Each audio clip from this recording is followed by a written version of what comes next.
Hi everyone, welcome back to another video from Tech Basics. In this video, we are going to be learning how to log into your KB mortgage account online.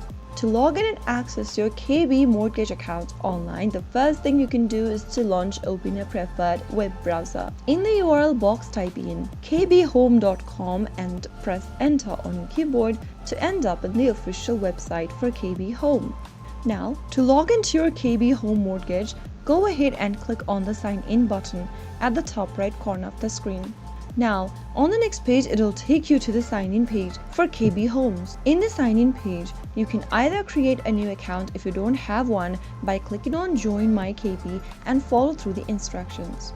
To sign into your existing account, enter your email address in the email tab and then type in your account's correct password on the password field.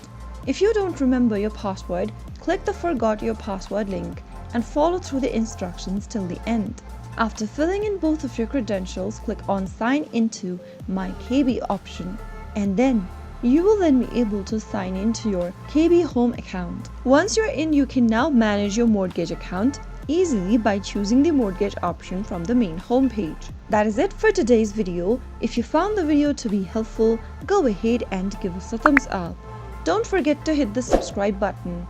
Press on the notification bell so that you'll never miss another upcoming upload from us. I will be back again in the next episode. Thank you for watching.